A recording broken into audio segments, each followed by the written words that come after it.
Greetings and welcome back, everybody. Today is the 31st of October, 2021. I'm joined here with Michael on session 63. And I'm looking at the title, Michael, and this is looking very interesting since we covered the, the occult pendulum and, of course, all of the subject matter around oh boy, it's just, I forget, there's just so much to keep in one's brain, Michael. It's almost dizzying. But today is Reformation Day, of course, the day that we mark Martin Luther bringing his 95 Thesis attack on the church right on All Saints Day, which is a very fitting day for an attack on the church. He was very wise to choose this day, and I gladly would like to celebrate this as a Reformation Day, Michael. So welcome back, Michael.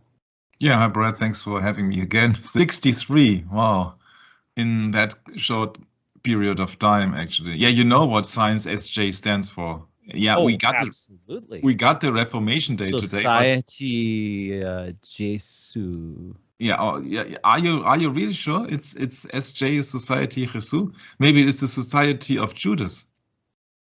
Oh, wouldn't that be something?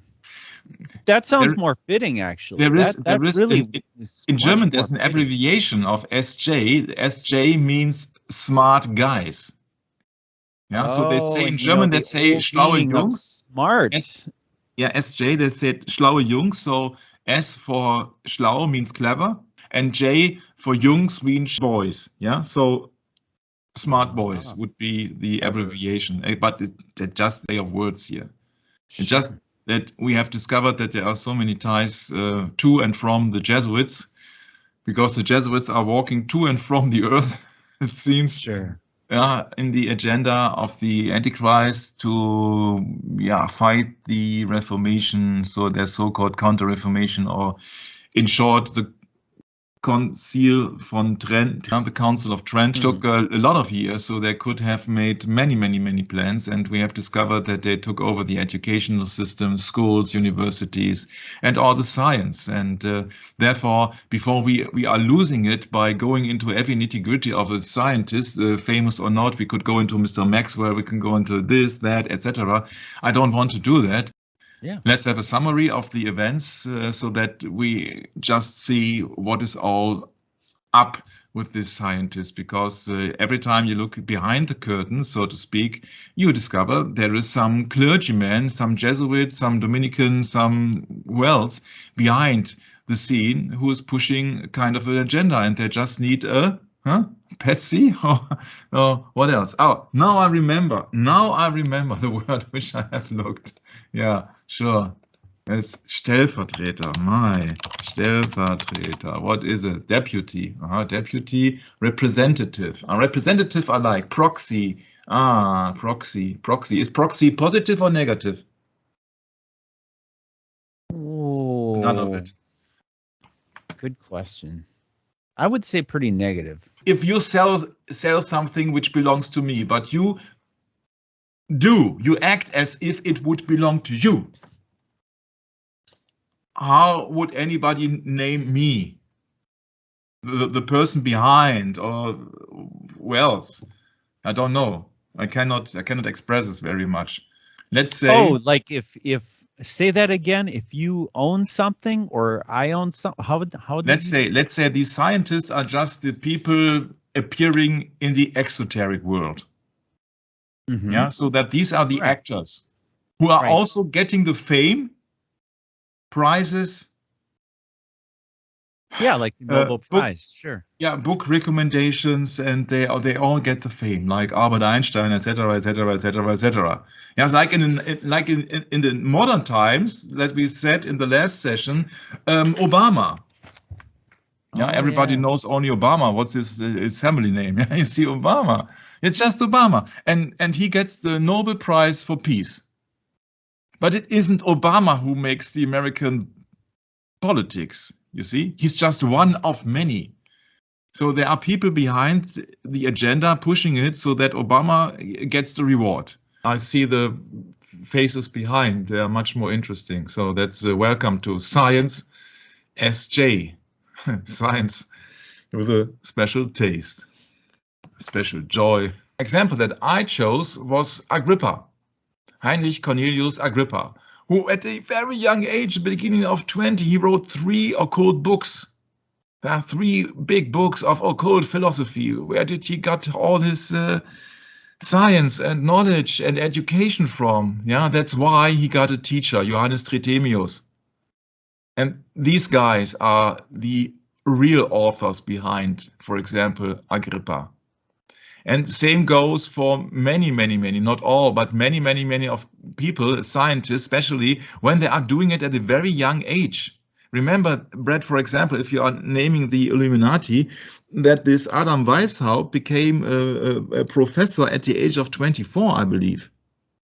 Mm-hmm.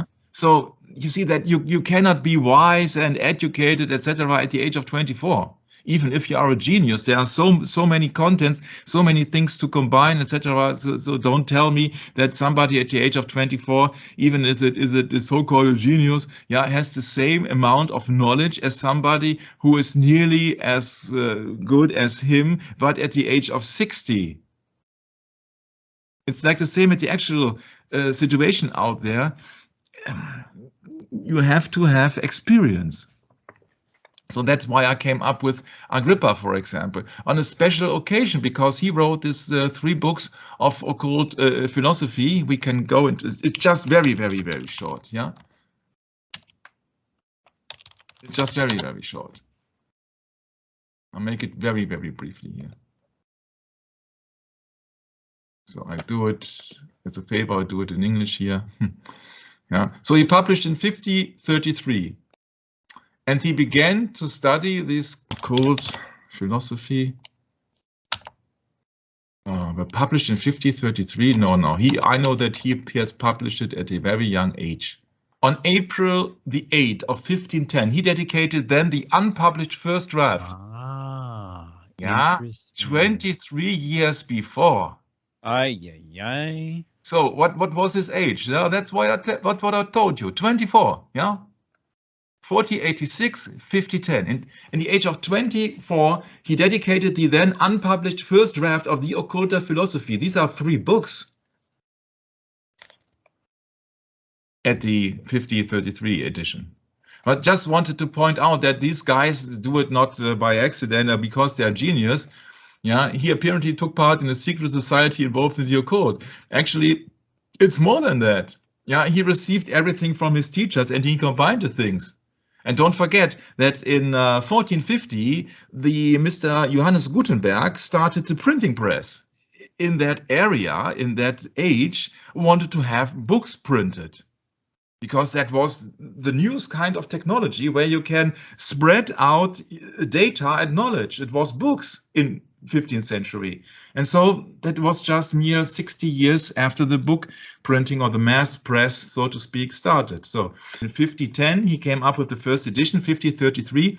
It was the big publishment here of the 3 books of occult philosophy. And then out of a sudden, in 1750 something, I don't know if it is in Wikipedia, a spurious 4th book of occult philosophy, sometimes called Old Magic Ceremonies, has also been attributed to him. This book first appeared in Marburg in 1559 after his death and is not believed to have been written by Agrippa. And what if I would tell you that my absolute inner belief is that he didn't wrote all the 3 books also? Yeah, he just summoned things that he got from his teachers.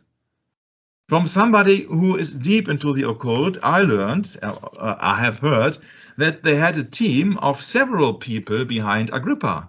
And that's what I believe is the case for many things. Because if you are publishing a book or a scientific research, you have people checking your records. You need people, not only ghostwriters, but you need people just to check for any errors, etc. So this goes into several people. I heard the rumor or what else, that there are several people behind Agrippa. And this is from the 15th or 16th century, respectively. So that is very, very, very, very dangerous to go into this. This is one page of Agrippa, which is called Divine Magic. And the Latin did initiate sapientes on wise men, for the fear and worship of God is the beginning of knowledge. It sounds familiar, Sounds like the Bible. And this is from the 4th book, Agrippa, 4th book. I can show it. I can show it. Here. So it's available online. Yeah, but the key question here is which God? Okay. But magus, you want it, you got it. But magus is a Persian word preeminently, whereby is expressed such as one is altogether conversant in things divine. I don't know, what else? And as Plato, you see, mixing everything together, as Plato affirmed, the art of magic is the art of worshipping God. As Plato affirmed it. Plato. Greece. Greece myths. Okay, the art of magic is the art of worshipping God. No, the art of magic is the art of worshipping pagan gods. There we go. And the Persians called their gods magus. Hence, Apollonius' faith that magus is either a kakaplulin, theos, so theo comes from God, Greece, or therapeutes, theon, that is, that magus a name sometimes of him that is God by nature and sometimes of him that is in the service of God. Oh, sometimes is a God and sometimes is a servant of God. Interesting. So there are many gods around. Oh, Michael, I got to make a comment here. Agrippa appears in the book of Acts, and so does Magus. I should say Simon. Simon the sorcerer, which is Magus, absolutely. Yes, I wanted to be some great man. Yeah. Isn't that something? So they're mixing everything together, so they must... It's confusing, isn't it? Yeah. No, it's absolutely not confusing. If you know that these people want to play God themselves, that's why they go into magic. They want to achieve powers. They want to achieve powers and abilities. That's why you go into magic. Well, let's say this, Michael. If you are under the influence of something, I don't know what, and you can't think straight, then it is confusing. That's why we need to be sober-minded, everyone. All the brethren. Brethren, we need to be sober. Big call to the brethren.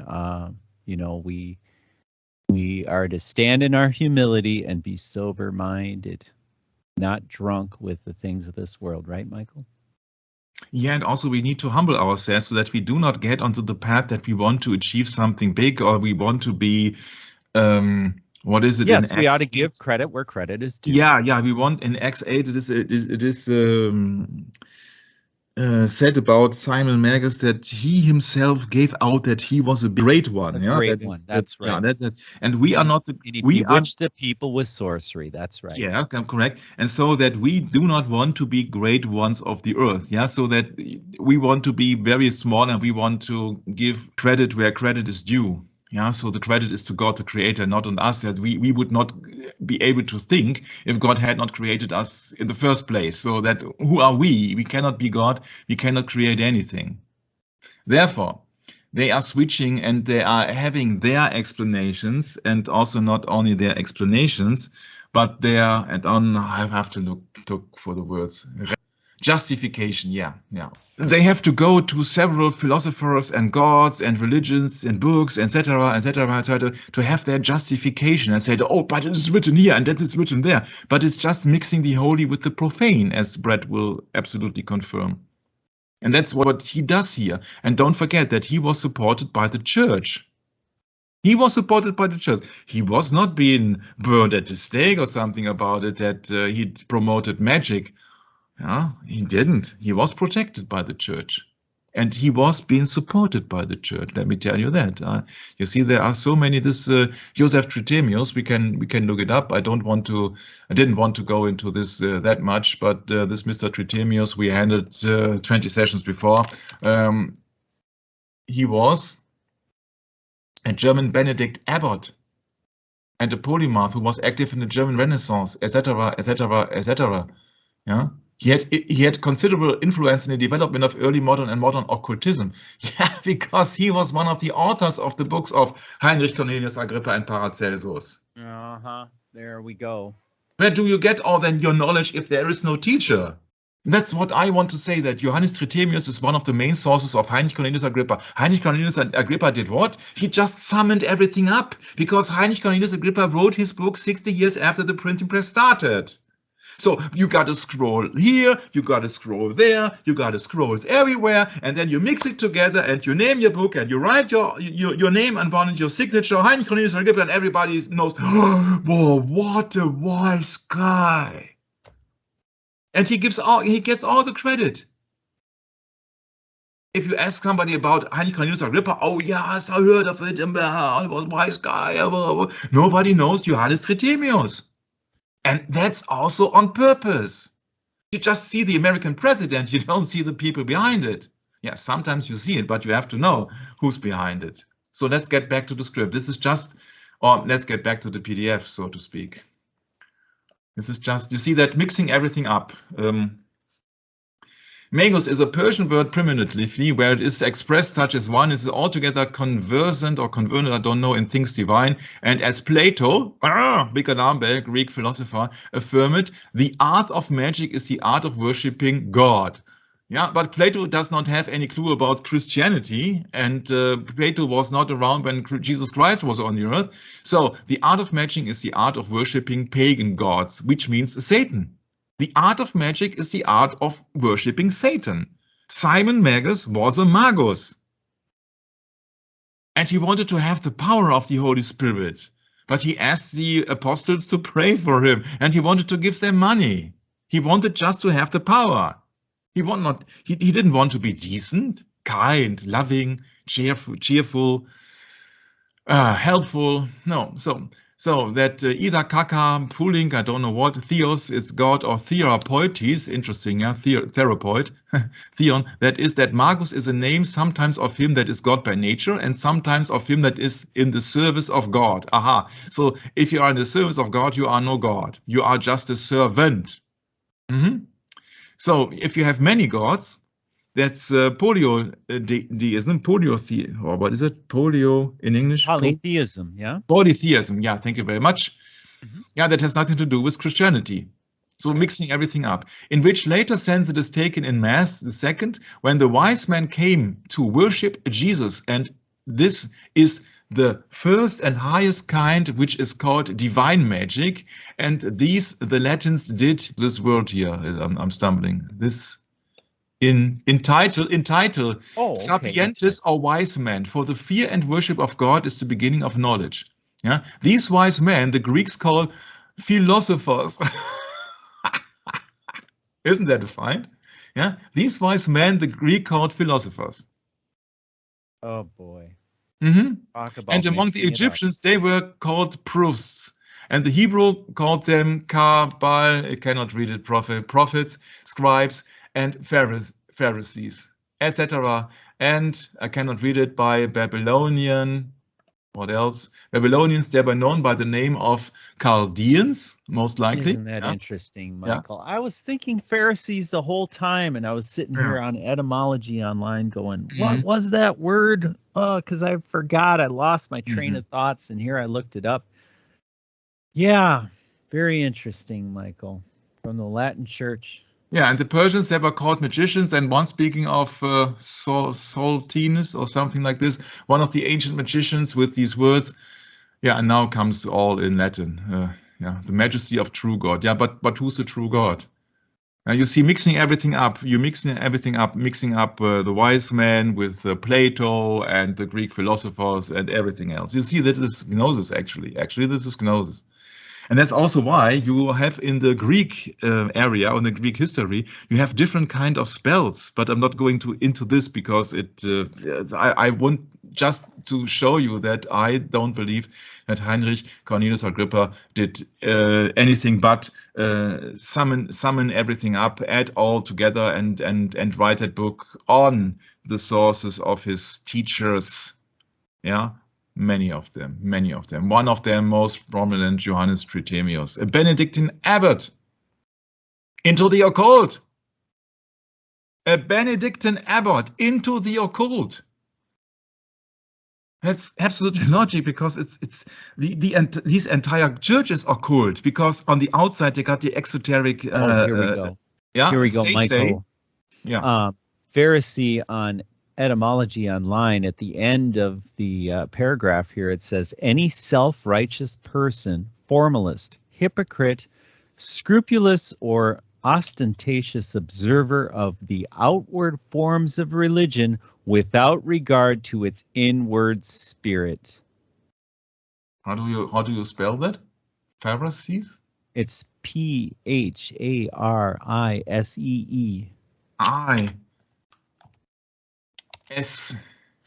Yep. SEE, so? Correct. Ah, okay. Yeah, you see that bottom quote there on that paragraph? This, yeah. Yeah. Yep. Mm-hmm. Without regard to his spirits and essence. So to do as expected, but it's just on the outside. It's vainglory, isn't it? Yeah, absolutely. Yeah. That's exactly just they nail themselves. They're so they admit their own poison, you know. Yeah, and all these people of his teachers said, John Dee, for example, claimed, and others claimed, they had revelation through angels, agreed that divine messengers, etc., and angels of the apocalypse were trustworthy sources of information for the ancient patriarchs. You see that where do they got their inspiration from? All the science they got there from spirits. Yeah, and if you know that these people are looking for fame and fortune, you see that it's just no wonder that they got their information by evil spirits, because you only get famous in this world if you are in the Antichrist system, if you have Antichrist science. It's so easy. It's so easy. Antichrist music, Antichrist media, Antichrist science. Yeah, they all work together. They all work together. Antichrist end, Counter-Reformation. I'm not trying to offend any people, but you see that this concept. Yes, the Illuminati card game, Michael. The Illuminati card game. Yes, it is absolutely at the wrong place in that session here. But people laugh, but the flat earthers know something. Yes, they know something. They should know that the earth is not moving, but they just concentrate on the outside. They concentrate on the exoteric. They're being tossed around and being kept busy all of that time into we shouldn't blame the flat earthers. It's nothing. No, it's a matter of conscience. I mean, here we come back to Thomas Dolby, in his song "The Flat Earth," or where he's singing about the Earth is flat. The Earth can be any shape you want it. It's true. Yeah. It can. I'm just annoyed by the fact, Brad, that the people spend so many time about the shape of the Earth. You see, it's just a superficial thing. Exactly. The shape of the Earth that does not matter your entire life, and it does not influence your spiritual faith or something like this. It's just for me, it is just a minor thing. The big thing is actually its geocentricity. Well, let's put it this way, Michael. You have the spiritual realm and you have the physical realm. If you allow the physical realm to have precedence, then the spiritual realm doesn't have any meaning. If you allow the spiritual realm to have precedence, then the physical realm doesn't have any meaning. And as far as I understand it, Michael, this is a spiritual battle that we're in. It's a spiritual conviction that I have about the new covenant that God made, Jesus made through his blood, so that we can be redeemed by the Father. So our only advocate in this world is the Spirit, the living Spirit of Jesus Christ, which is alive and working in his brethren on this earth at this very moment. Mm-hmm. And yes, it takes faith to have that conviction. Oh, yes, Leon Occult. Yeah, there is a website of Catholic scientists also about the past. Yeah, and if you look upon here that Mr. Foucault, he wasn't very old when he died. He was about 48 years old. Once again, Foucault created an enormous sensation with his demonstration of the Foucault pendulum in Paris in 1855. You see that 1851 was the year when he promoted the pendulum. In 1855, Foucault discovered the phenomenon of eddy currents, electrical currents induced in pieces of metal moving through inhomogeneous magnetic fields, also called Foucault currents. In 1855, therefore, in the same year, he received the Copley Medal of the Royal Society of London for his, quote, his very remarkable experimental researches, unquote. Guess what? When he in 1851, he created a sensation with the pendulum. Could it be that he at the same time was busy inventing electrical currents induced in pieces of metal moving through inhomogeneous magnetic fields? Just asking. You see, you don't have one idea and then next year, oh, I'm coming up with a different idea. Sometimes everything goes parallel. Right. And sometimes you have to delay things because some things would be too obvious. It's just a suggestion. I cannot prove it, but I find it very interesting. Induced in pieces of metal moving through magnetic fields. Interesting stuff. Yeah, you got here on that website, you got plenty of so-called Catholic science of the past. Hope I get it now. I'm not promoting the website by any means whatsoever. It is just the Catholic science. You see that you are part of a very big club. Society of Catholic Scientists. I'm sorry. I'm absolutely sorry. I didn't want to take anything away. Yeah. Because if so, you combine science and religion. Oh boy, here we go. Don't you combine science and religion with Catholic scientists? Is science the new religion, or is science the oldest religion that anybody can? Can I quick read some scripture in reference to the picture right where your cursor was there? Gold masses. Gold masses. Mm-hmm. Yeah, I just can't help it. I'm sorry. Matthew 23. You know the scripture. Yeah. Let's see.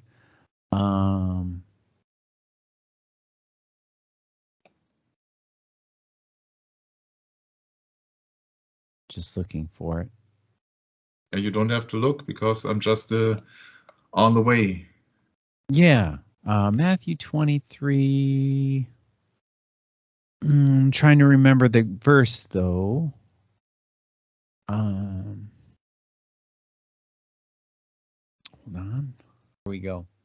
Woe unto you, ye blind guides, which say, whosoever shall swear by the temple, it is nothing. But whosoever shall swear by the gold of the temple, he is a debtor. My, oh my, Michael, this has a lot to say about mammon, doesn't it? Ye fools and blind, for whether is greater, the gold or the temple that sanctifieth the gold? It's not a trick question. It's just a rhetoric question. Oh, it's not that easy if you don't understand what Scripture is trying to tell you. Okay, so if you go to that website of the Society of Catholic Scientists, you could also say the Society of Jesuitical Scientists, because there are many Jesuits among them, of course. Yeah, yes. So there are numerous. You see that maybe also some famous name about. It could say Society of Catholic Gnostics, as far as I'm concerned. Boscovich was also a Jesuit. We will go into this later on. Clavius, Copernicus, Coriolis, Force. So René Descartes, French, etc. Leon Foucault, Galileo Galilei. This is just, of course, this is not complete. Don't get me wrong on that. Georges Lemaitre, we will soon approach him. Gregor Mendel, Blaise Pascal. Blaise Pascal was furious about the Jesuits. He wrote several letters about them. I know that. I have talked about that on several occasions with Jörg, for example. Blaise Pascal. Angelo Secchi, Ignaz Semmelweis. There's many famous names, and also many names that you wouldn't expect coming up soon. Galileo's pendulum. Science, Sexuality and the Body Instrument Link, Department of Criminology. Dusan E. Pjelic, PhD, Professor and Chair, March 26, 2021. I said, what's that? Yeah, this is an official PhD, a professor of the sociology, Boston University. He has studied in University of Belgrade, and now he's teaching at the University of Southern Maine. So it appears. So the profile is that he did critical studies of psychoanalysis and psychiatry. Okay. Psychiatry, Mike. Psychiatry, thank you. And he wrote a book about Galileo's pendulum, science, sexuality, and the body instrument link, published by the SUNY Press in 2003. Don't read it. I don't read it. I refuse. I refuse to read it. This is a PhD professor. I can only read the things which are not offensive. And that's not much in that article. In 1645, the Jesuit astronomer Giovanni Battista Riccioli decided to take Galileo to task and test his law on the pendulum. Pendulum once again. With his 9 faithful Jesuit brothers, he went through a different type of bodily mortification. Together and without interruption, they counted in 24 hours about 87,000 pendular swings. Although distant events in time and space, Jesuit flagellation and the Jesuit pendular marathon both exemplify the culture of the body as a source of higher pleasure based on celibacy and self-mortification. Historian Peter Deer has emphasized the dominance of the Jesuit discourse of mathematics in 17th century experimental physics. While he emphasizes Jesuit mathematics as a vanguard of the new natural philosophy, he, however, like his counterparts, makes no reference of their bodies and pleasures. And that's why I stop. But interesting, if it is fitting that they have counted in 24 hours 87,000 pendular swings. You know what that is? You know what that is? That's hypnosis. Oh, for sure. That's hypnosis, and these are spiritual exercises. If you watch a pendulum swing for hours, you see that you got in a certain state of mind. That is the only reason why I've cited that article, because it is not obvious at first glance what it is about. But that is, in my opinion, that is what the goal was, to just hypnotize the people and then to try to have a test group, for example, of these 9 Jesuits. If that works, that people will be hypnotized by the swinging of the pendulum. I'm not making a joke out of it, just that you understand what it's all about. This is just a minor sentence, but it is about homosocial ties and flagellation. You see that it sounds funny. I can't help but laugh. It sounds funny, but if that is correct about the 87,000 pendular swings, yeah, right. To count, you see, you're right. It's not a laughing matter. They have to be constantly in front of any pendulum, and then you see that we are so close to hypnotism. And we are so close to spiritual exercise. Flagellation, Michael. Have you ever noticed when, like, what is his title now? The Archbishop of New York, or whomever this guy is. Cardinal Egan. Oh.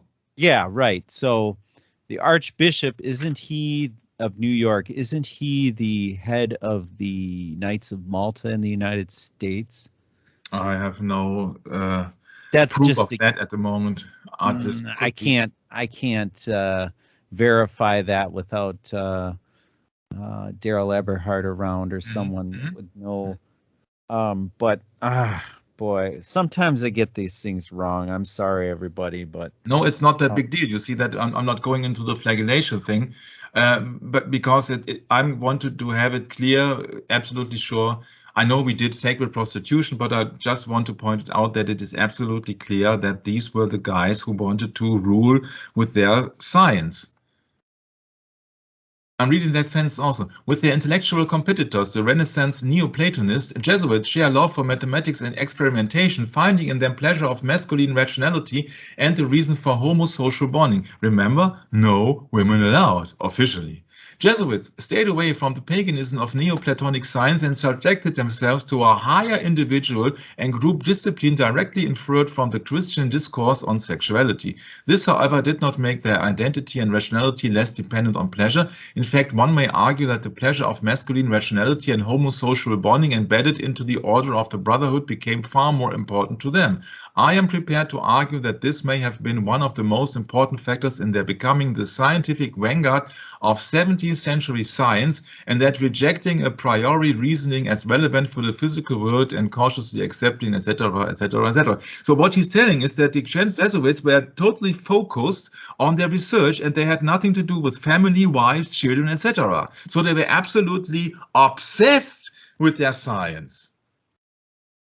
You have to be in a certain mind frame to count a pendulum. You see, what is the use of it? I don't know what happened exactly, but I say that if they use a pendulum, for me, and they are the Jesuits using a pendulum to deceive the people, you see, for me, it smells and sounds like spiritual exercises to me.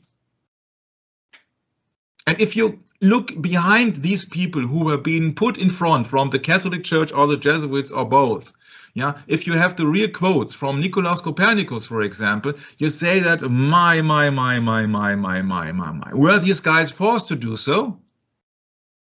Nicolaus Copernicus quote, I can easily conceive, Most Holy Father, of course, letter to the Pope, that as soon as people learned that in this book, which I have written concerning the revolutions of the heavenly bodies, I ascribed certain motions to the earth, they will cry out at once that I and my theory should be rejected. There it is. This is a source here, New Science of the 17th Century, Nicolaus Copernicus, dedication of On the Revolution of the Heavenly Bodies to Pope Paul III, 1543. Interesting year.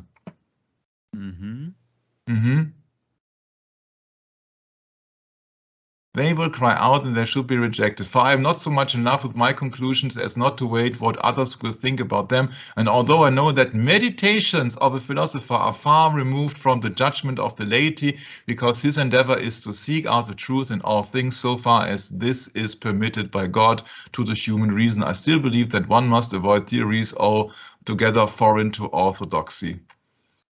Yeah, you see that it doesn't sound very convincing what he did, and some websites claim that he did release it or withheld it actually, unless he was almost dying. Yeah, so to avoid any public persecution, so to speak. So this is the one quote from Nicolaus Copernicus. But there is more. There is more. On this website, Faculty Fairfield, SJET Compounds, this site has been archived for historical purposes. These pages are no longer being updated. The Companion of Jesuits, excerpts from the book by Joseph MacDonald, S.J. Yeah, so this is the website. The title Companions of Jesuits sounds like the name Ignatius originally used for his own society, Compagnons of Jesus, and so some explanation is needed. Ignatius, unlike Dominic and Francis, huh? Not the Pope, but the Pope said that he has been named himself after Francis of Assisi, and we highly doubt that. We think it's about the Jesuit. Francis Xavier. Yeah, did not want his followers to be named Ignatians after him, but instead wanted his followers to be called Companions of Jesus. Right. Francis Xavier was one of the founders of the original Society of Jesus, 1540, I think it was, right? The word, and didn't he go to Asia? If I remember correctly? Yeah, that's correct. Yeah. The word Jesuit predated Ignatius and was used by non-Catholics to deride what they saw as their fanatical Catholic adversaries. I cannot prove it, but I found that very strange. For some reason, the latter name stuck. Companion is derived from the Latin cum with penis, though companion of Jesus means with whom they break bread. Companions work together for a common goal. They do more than collaborate. They are friends inspired by the same person, animated by the same principles, and enthused about the same work. Yeah, and remember, once again, without children, without women.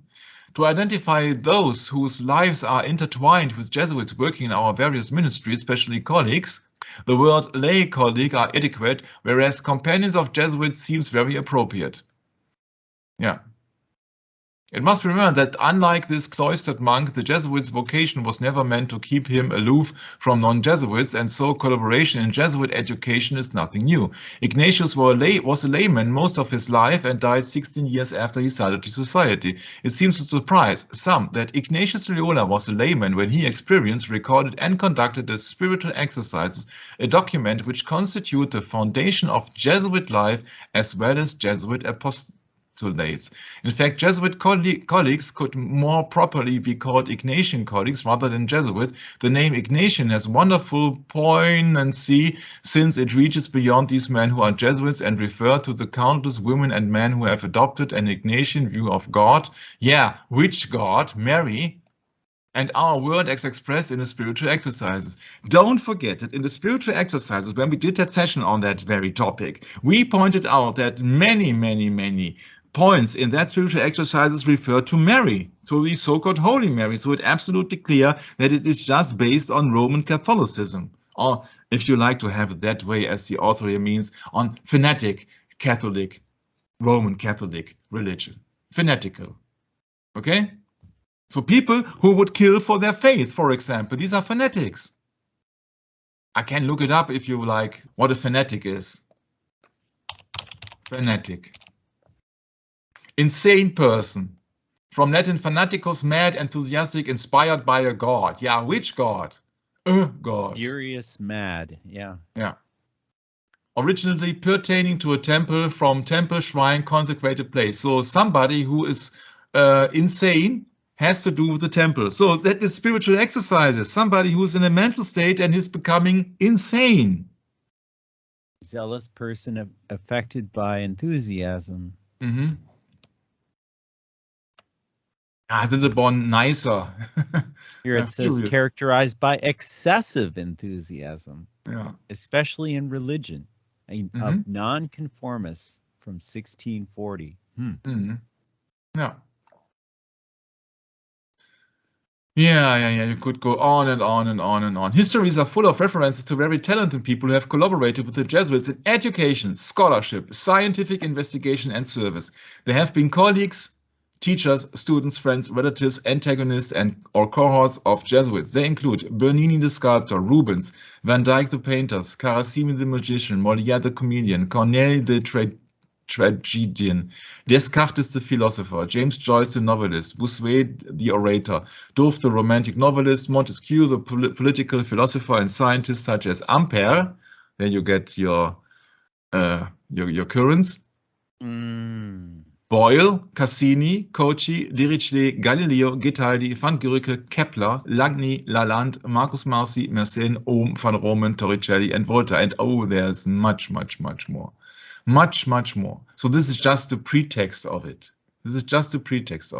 Interesting. It gets really interesting when you go down the path. My sources, speaking of the author here, are not religious books. In my opinion, propaganda pieces such as The Night of Columbus past paid newspaper ads, quote unquote, Marco Polo was a Catholic, do not prove anything more than the fact that some interesting people were Catholic. My sources are the standard reference books recognized by scholars for a given field, and these books are crucial in the study because I'm skilled in only one of the fields mentioned. I can only point to the sources so that someone more familiar with the subject can read further. That looks a little bit humble to me. That's a good starting point, I think. These are the sources of that book. He claims Biblioteca de la Compañía de Jesús, Encyclopedia, New Grove Dictionary, Oxford Companion, Dictionary of Scientific Biography, and Philosophical Transaction of the Royal Society. So let's get started of the Compagnons of Jesuits, a tradition of collaboration by Joseph F. MacDonald, S.J., his own initials. I will make it a little bit more appropriate. I think that's clear enough. Thomas Birch, History of the Royal Society, gives interesting connection between Jesuits and the Royal Society. Remember, Isaac Newton was the head in his time. And it is to the credit of the first secretary of the Royal Society, Henry Oldenburg, that despite his undeniable personal prejudices, he included accounts of the theories and discoveries of a considerable number of Jesuits. Actually, it would have required a special effort to neglect them, because at that time Jesuits and their lay colleagues were astonishing Europe with their geographical and intellectual discoveries. New lands were still being discovered, people were eager for information about them, and Jesuits were on the forefront of both the exploration and the articulate reporting of their findings. It was obvious that their worldwide organization of highly educated men would be in a very favorable position for sending back valuable information to Europe. Oldenburg was well aware of these possibilities and made many efforts to enlist Jesuits and their colleagues among his overseas correspondents. Yeah, why it is? Because they were on a mission for the Roman Catholic Church to start the Counter-Reformation. And so the fruits of the Counter-Reformation is the Jesuitical science. It's just as have you got a journalist everywhere, placed everywhere on the world, because they were using more or less the Catholic, or more specific, the Jesuit network system to get more information about foreign lands and cultures and information in general. It can really be easy to look upon the fact that the Jesuits were the army, or are the army, of the Roman Catholic Church, and they have almost infinite resources. There's a church in every small town in Mexico. There is a church or priest or lay or missionaries in Latin, so-called Latin America. You see, where does the name Latin America is originated from? Latin. They don't speak Latin in America, in South America. Faculty at the Jesuit schools were known for their independence and creative innovations. They also were highly respected by other scientists. In fact, it is a challenge. This is a very important sentence now. In fact, it is a challenge for historians to find a single significant scientist of the 16th, 17th, and 18th centuries who was not in some way involved with Jesuits and their colleagues. Bam. Man.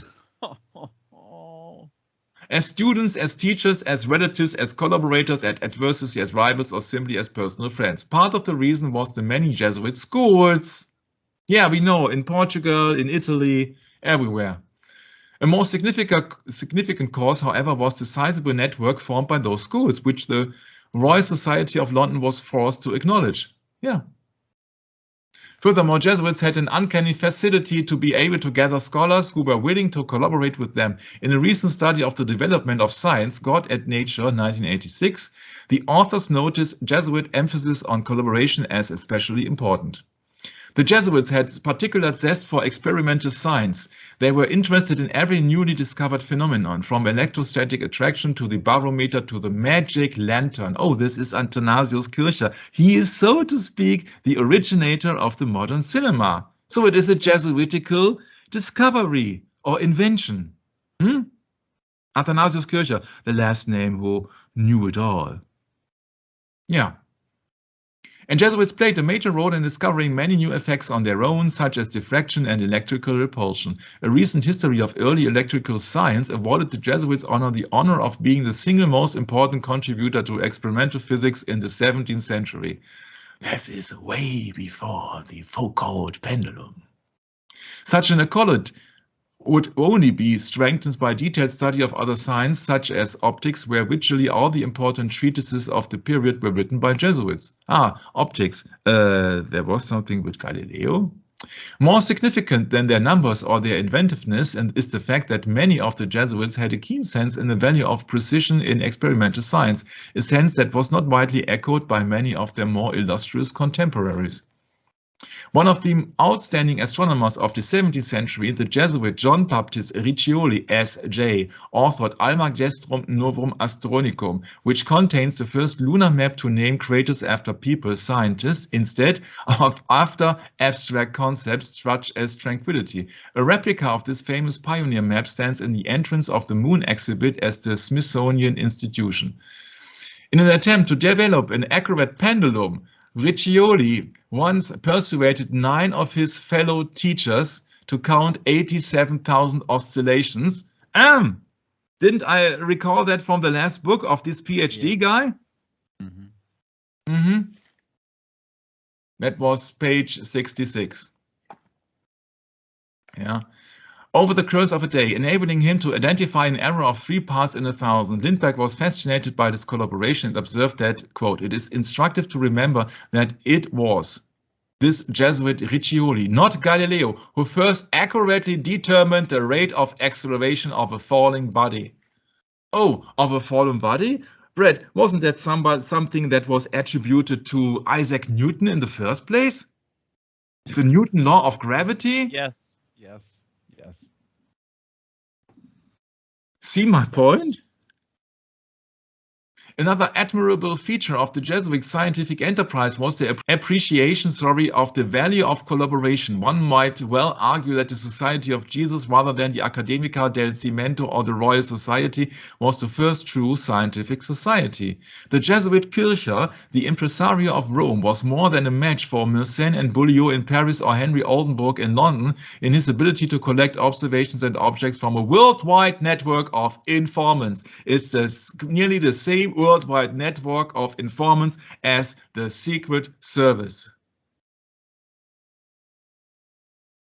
It's the same, actually. It's the same network. The Secret Service is functioning all over the world and is centralized in the Vatican.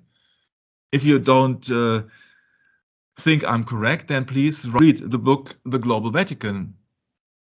Yeah, Tom Frass did it extensively, I think, in 1908 sessions or so about it. Von Francis Rooney, once the ambassador in the Vatican. Okay, let's move on. More important, Kirche published this information in massive encyclopedias, which together with similar efforts from Scott and Riccioli were as vital as the early scientific journals in disseminating scientific information. If scientific collaboration was one of the outgrowths of the scientific revolution, revolutione, the Jesuits deserve a large share of the credit. Yeah, of course, it was a scientific revolution against the Reformation. The Kirche, so the man who knew it all, whom Lindbergh refers to, was a 17th century Jesuit polymath. Once again, the 17th century is the century where Galileo has his trial and says, oh, it's spinning. Jesuit polymath Athanasius Kirche, S.J. In 1956, in a speech at Loyola University in Los Angeles during an anniversary celebration of motion pictures, Cecil B. DeMille spoke of him. Quote, the real pioneer of the movies is a Jesuit, Athanasius Kirche, S.J., who invented the magic lantern in the 17th century. Magic. M-I-J-E-C. So it has something to do with the religion, I suppose. It has been invented, so to speak, by a Jesuit, and it is a magic lantern. It is magic. It is to deceive the people into an occult or a pagan belief system. Actually, and that is a belief system. People nowadays, Brad, believe everything they see on television and in a cinema. If it is not explained that this is just a movie or fiction. Yeah. It is interesting to note that the same Frater Kirche was the first European scholar to call attention to the importance of Egyptian hieroglyphs, unquote. William Ashford also speaks on the effort made in the Jesuit colleagues at collaboration with other scientists and at the mutual support they provided for the sciences. The Society of Jesus in the 17th century, that is start the beginning with the Tycho Brahe, yeah, in 1600, contained within its ranks an astonishing number of enthusiastic students in the natural world. Indeed, for the first 60 years of the century, the Jesuits were the only scientific society in existence anywhere. There you got it. Once again, it's not my sentence. So from 1600, when Tycho Brahe suddenly died, I think it was 1601 or so, to 1660, the Jesuits were the only scientific society in existence anywhere. At a time when experimental science was decidedly unfashionable, Jesuits were charting sunspots, calibrating pendulums, timing the fall of weights of towers. Oh, Isaac, hi, Mr. Isaac, and devising a variety of ingenious inventions. Indeed, in the fields of geometry, optics, magnetism, cartography, mechanics, and earth sciences, most of the etc. etc. You see that I could read the entire book. It's very interesting. And what do we have with the so-called pendulum? Yeah, we have mechanics, and we have maybe magnetics and maybe other things. Yeah, calibrating pendulums. So not what was it? Not this guy here, Galileo. Yeah, but it was. Yeah, it is instructive to remember that it was Riccioli, not Galileo, who first accurately determined the rate of acceleration of a falling body, and also not Isaac Newton. Riccioli was long dead when Isaac Newton went on the stage to take the fame. My. Many of the mathematicians at this time, though not trained by Jesuits, were familiar with their books. Leibniz was inspired and enlightened read by them, as were Huygens, Barrow, Desargues, Gregory, Lambert, Mercator, Boyle, and Newton by their own admission. After meeting in Rome with the Jesuits on their way to the Chinese mission, Leibniz started a correspondence with them and sent a suggestion for explaining the Holy Spirit as part of a trinity to the mathematically minded Chinese. He suggested using the analog to the square root of -1 as a sort of intersection of number and non-number. Leibniz was inspired by the work of Kircher to attempt to find an alphabet of thought which would enable all to speak of the creation of knowledge. Leibniz also wrote to Bernoulli in 1703, attributing his original interest in mathematics to the writing of Jesuit mathematicians Clavius, Gregory St. Vincent, and Guldin. There were many strong friendships. I read a little bit slower now. There were many strong friendships between Jesuits and non-Jesuit mathematicians, astronomers. The son-in-law of Tycho Brahe once told Clavius that he should write more often to Tycho and that he should not hesitate to ask for anything, because even though Tycho Brahe was not Catholic, he was not a bigot, and in fact liked Clavius. You see that if it all comes down to it, it's a frequent correspondent of Jacques de Broglie was Pierre de Fermat. This affected the work of both mathematicians. Fermat had been referred to as, quote, the prince of amateur mathematicians, unquote, and had been called by Laplace, quote, the true inventor of the differential calculus, unquote. He was a devout Catholic. His son Jean was an archdeacon, and his daughters Catherine and Louise were religious nuns. Fermat is best remembered for Fermat's last theorem.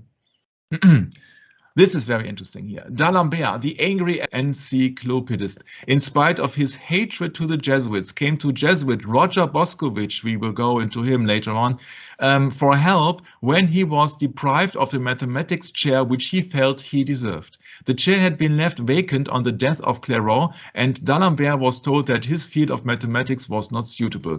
In desperation, in a frantic letter written in haste and filled with grammatical errors, he begs Boscovich to help him. In a translation of part of the letter, he implores, quote, I ask you, Reverend Father, for the love which you have for me, to take this news to all the intellectuals of Italy who hold me in esteem, unquote. What does that tell you, Brett?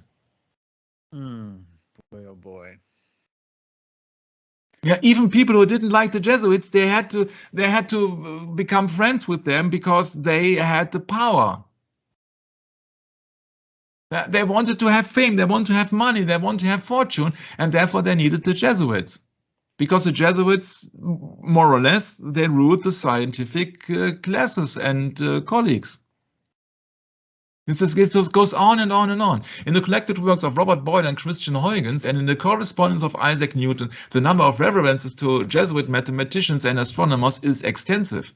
The same can be said about the writings of Descartes, Mersenne, Gassendi, and many others. The Jesuit influence was due in large part to the peculiar position of the Jesuit society in the field of higher education and to its policy of encouraging scholarships in mathematics among its members. You see, you could go on and on and on. Christopher Clavius' correspondence was enormous, and some of it has been collected and preserved in the archives of the Gregorian University in Rome. Some light is thrown into the various personalities in the 291 letters of the collection. Tycho Brahe, 1601, died. Chided Clavius for not writing more often. The famous astronomer François Vité was concerned about Clavius' criticism because it got him into trouble with Rome, etc., etc. They all, yeah, you see that Tycho Brahe also wanted to Clavius to write more. So that means that the Jesuits especially by the information of Clavius, were absolutely informed what Tycho Brahe was up to. But it gets better. It gets better. It gets better. I have to look it up where it is. Lunar craters named to honor Jesuits. You see, these are the lunar craters of the moon named after famous Jesuits. Boscovich, Clavius, etc. Grimaldi, Kircher. All these guys. The moon. Yeah.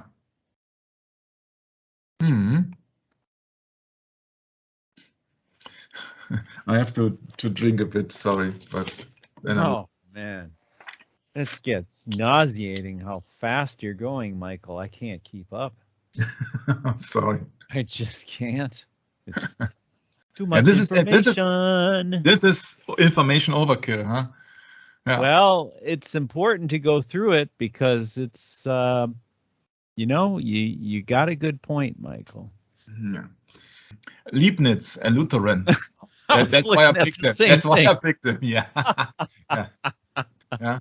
I'll just start with René Descartes. Not only was a Jesuit alumnus, but also had a nephew, Philip Descartes, S.J., who was a Jesuit mathematician. Or Leibniz, a Lutheran, was attracted to mathematics after reading the works of Jesuit mathematicians and later wrote to the Jesuits in China, suggesting the use of complex numbers to explain the mystery of the Trinity to Chinese mathematicians. Oh, blinding them with science?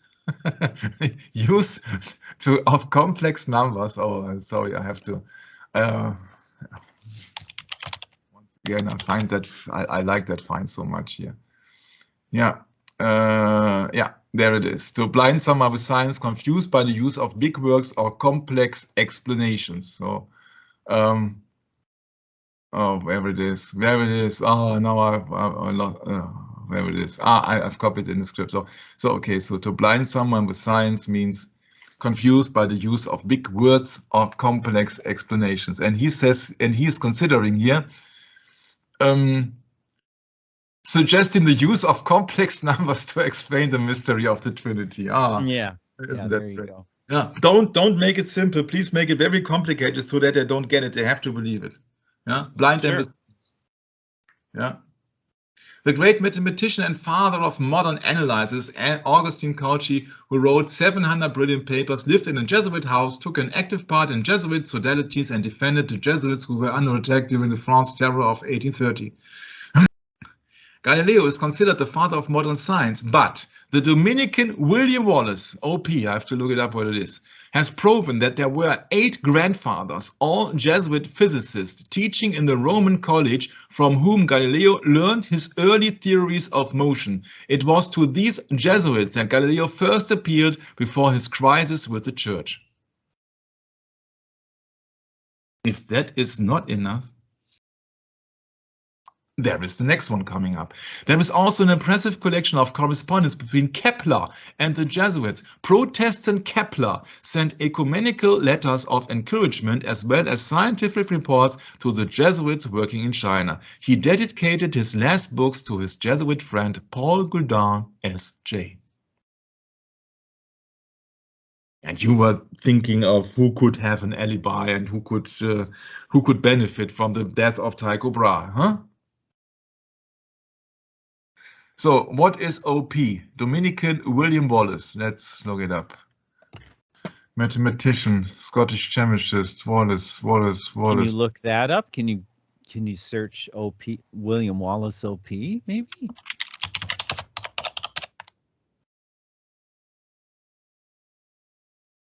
Huh?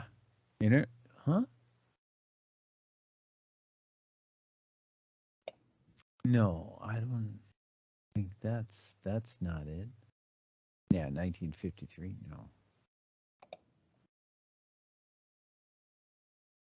It doesn't tell when he was coming up with that. Dominican William Wallace O.P. has proven that they were grandfathers, so it could be that it was just 20 years ago. Oh, I see. I get it. I see. You see, this is O.P. Okay. What is O.P.? I don't know. I have no idea.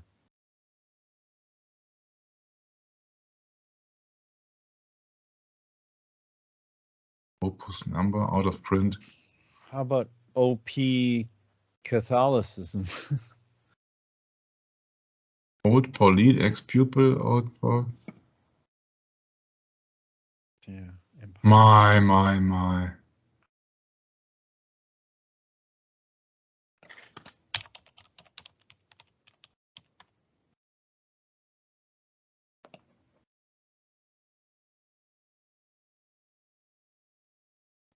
Ordo Predicatorum, abbreviated OP, is a mendicant order of the Catholic Mendicants, Church. yes, mendicants. Dominicans. Okay, Dominican order, OP.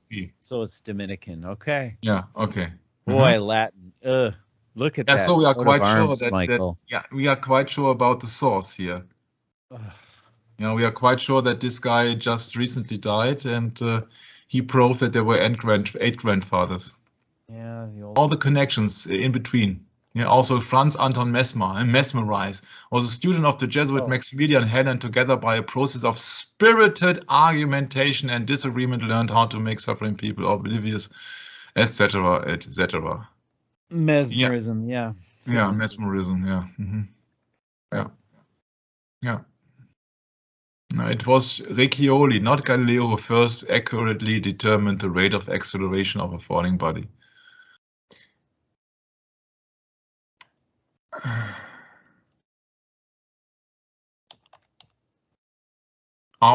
Why do they not quote the speed 9.81? Newton mechanics, yeah, it is part of Newton mechanics. That it is. It has to be.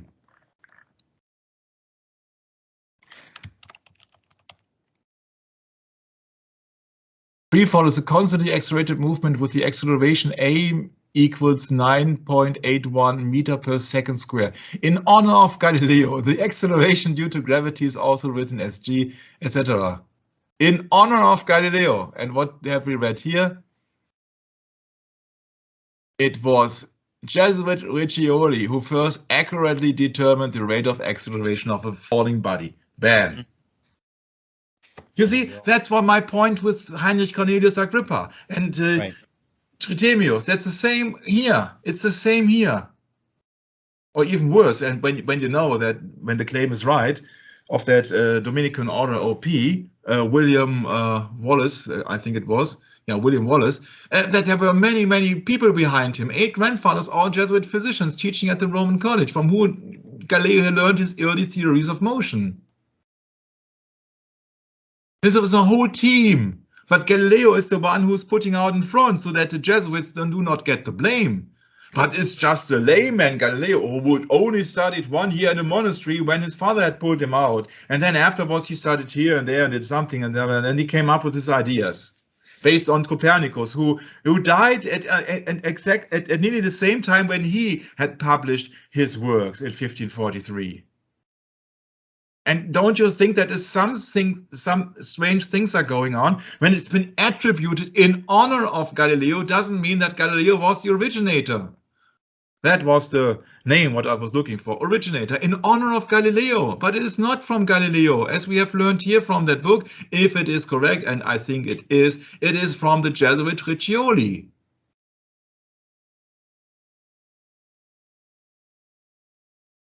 It's always so interesting if you go. The Dominican scholar William Wallace, OP, we now know that's Dominican, in his book Galileo's Early Notebooks, had demonstrated by using the internal evidence of terminology, word order and symbols that much of Galileo's teaching came from 9 Jesuit scientists teaching at the Roman College, this corroborating the research of other scholars such as Crombie and Adriano Carrillo. After studying Galileo's manuscript for 15 years, Wallace found that Galileo's notebooks shows considerably evidence of duplicating the notes of these 9 teachers. Practically all of the material derives from textbooks and lecture notes which were used by the Jesuits at the Roman College. References to these notes are available in collections like Sommervogel's Bibliothèque de la Compagnie de Jésus.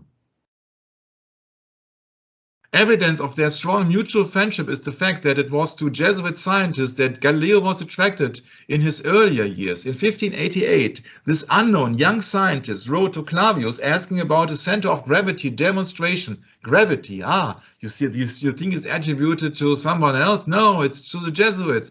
Demonstration, and expressed great admiration for Clavius. From the remarks in this letter, as well as in later letters, his esteem for Jesuits is quite evident.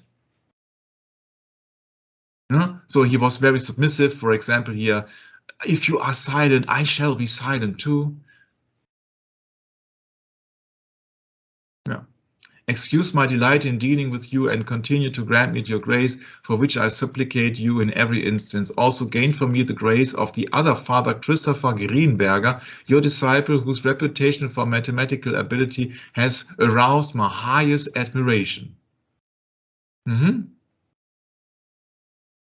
It was the Jesuit Honoré Fabri who first explained Galileo's experiment demonstrating equal time for falling bodies. Fabri taught Galileo's support of the theory about the motion of the Earth around the Sun. But his lessons came at an awkward time. Apparently, only criticism of Galileo was expected from Fabri, since he belonged to the Holy Office. Oh my, oh my, oh my. So he taught Galileo's support of the theory about the motion of the Earth. Yeah, but at the same time, he belonged to the Holy Office. His statement brought Fabri 50 days in prison under Pope Alexander VII. He was released only by the intervention of King Leopold II, who needed him in the classroom.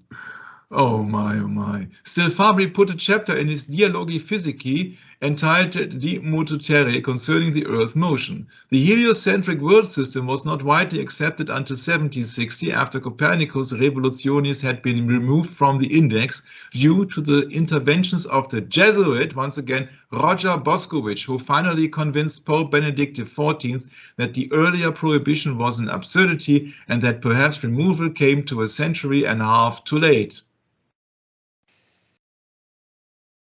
So, Jesuits everywhere. It's not guerrillas everywhere, it's Jesuits everywhere.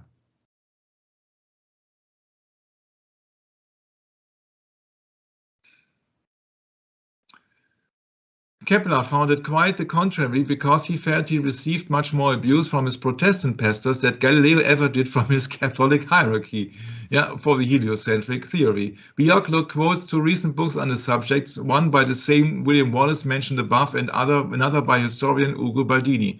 Wallace argues that Galileo was more Aristotelian than usually believed. More precisely, what Galileo shared with the Aristotelians was not their cosmology or their views on the cause of motion, but rather selected elements of their philosophical system, such as their theory of demonstration, and that he borrowed these elements not from traditional commentators, but from Jesuitical natural philosophers. Baldini's outlook might also be formed by a reaction to the frequent misinterpretation of the Jesuits as the bad guys. Aha, interesting. Oh, they are not soldiers. Oh, they have not taken their vows. Who created so much grief for Galileo, a view that used to characterize much of Galileo's studies. In fact, his focus on not so much on Galileo and the Jesuits, but on the Jesuits' scientific mentality, as this was constructed through education practices and institutional dynamics, like the tensions between them and the philosophers and theologians. I can highly recommend that book. That is very interesting. The Jesuit astronomers were convinced that the Aristotelian Ptolemaic system could not be upheld. They would have provisionally adopted the cosmological views of Tycho Brahe. You see, provisionally. And what happened? Well, 1 year before the death of Tycho Brahe, this Johannes Kepler came around, who was in touch with the Jesuits. And also Tycho Brahe, of course, he had correspondence with Clavius. Okay, once again. Who had provisionally adopted the cosmological views of Tycho Brahe, who avoided problems with scripture. The Jesuits were not prepared to give up this makeshift position until truly conclusive proofs in favor of Copernicanism at the level of science were forthcoming. On the other hand, Galileo was not prepared to give such proof. The Jesuits, therefore, like true scientists, would have felt it necessary to stay silent.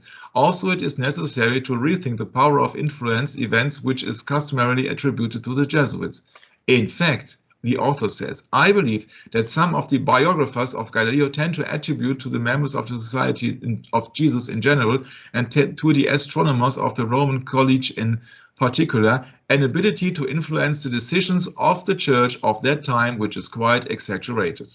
Okay, if you take into account that the Society of Jesus had the official order to destroy the Reformation, I think that quote is not quite correct.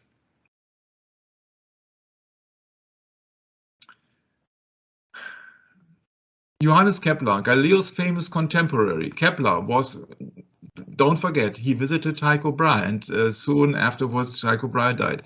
Galileo's famous contemporary, Kepler, was from the time of his first visit to Rome even more closely associated with the Jesuits than Galileo himself, both as a scientist and as a friend of the order. For several years, the members of the order looked towards to the conversion of this great so-called Protestant scholar, and I think that he was no Protestant whatsoever, Brett. Isn't that something, how they just latch on? They just latch on, and you know what? It's a death sentence, and the victim doesn't even know. The victim does not even know unless he knows who a Jesuit is. See, on studied his on the one hand, Jesuitism. on the one hand, yeah, you claim to be a Protestant, and then to all eyes, you are a Protestant. I mean, just read the Jesuit oath. It says it right there. Yeah, absolutely. Yeah. The fourth vow of induction. On the outside, you seem to be a Protestant, and on the inside, you're best friends with Jesuits. Well, this would be a good time to read the Jesuit oath to our listeners that have never heard it before. You know, there are a lot of people that have never heard the extreme oath of the Jesuits. It's in the congressional record, Michael, of the United States. I forget what year. Also in France, in 1900 something, isn't it? Yeah. Our listeners should look it up and read it if you've never read it before, because it's very revealing. Yeah, Johannes Kepler. This picture looks quite Jesuitical to me. Look at that face. You see, this book has been written by somebody who is not in the faith. So he's just judging by his sources. His sources are worldly. And even so, yeah, he came up with that claim. And that was my suggestion. Wait, no, isn't this book written by a Jesuit? Yeah, okay. Yeah, absolutely. All right. This is even been written by This is an admission from the horse's mouth here. Yeah. Oh, yeah. They don't hide it. They're proud of it. They're proud of it. Very good find, though, Michael. Mm-hmm. Kepler had a long friendship with Jesuits, even though he found himself in controversy with them. For example, yeah, but the end justifies the means, huh? Mm-hmm. Kepler wanted to be big. He needed the tables and all the furniture, the apparatus, the mechanics of Tycho Brahe, and he succeeded. You see, how Tycho Brahe died is the one question. That he didn't die a natural death, I think, is out of question. And cui bono, who profits? Who benefits from it? I think it is not much to say that. I think it was 2 days later that Johannes Kepler became the imperial mathematician at the court of Rudolf in Prague, the King Rudolf. The problem with all of this, Michael, is studying Jesuitism is it's just like being blinded with science all over again. Yeah. Only you're blinded with religion this time, and it's a vain, glorious religion is what this, synagogue of Satan is. Yeah, it's double speak. If you see, you see what I have inserted here. Cui bono, who profits, who benefits. Kepler had a long friendship with Jesuits, even though he found himself in controversy with them. For example, strong criticism concerning Kepler's lack of mathematical rigor in using infinitesimals came from the Jesuit mathematician Paul Gaudin, S.J. In fact, Gaudin was quite devoted to Kepler's studies and to his well-being. An edict had been issued that all non-Catholics had to move out of Linz. So when Kepler refused to capitulate and become a Catholic, he was exiled from Linz and had to move to Graz, thus cutting him off from Prague. In 1626, he had been thinking about becoming a Catholic, but the more he learned about the Catholic hierarchy, the less inclined he was to convert to Catholicism. Yeah, you say you can read, you can claim anything, but you see that he was befriended with many Jesuits. Yeah, you see that it had been stated here a few sentences before. Kepler was even more closely associated with the Jesuits than Galileo himself. You see, that says a lot. A friend of the order. Yeah, he doesn't want to convert to Catholicism, but he's a friend of the order of the Jesuits. Oh my, come on, really? Really? The Jesuit Gaudin was concerned about Kepler's financial predicament as well as his inability to study the skies since he did not own a telescope. Who could help Brett with a telescope? Well, see, now when you're a Jesuit, you have every what should we say, privilege to lie and to cheat and to steal if the church benefits. So, you know, why not just you know, bend the truth a little bit in this writing, Michael? You know, it's no problem. They can admit a few things, but they're not going to tell you everything. Mm-hmm.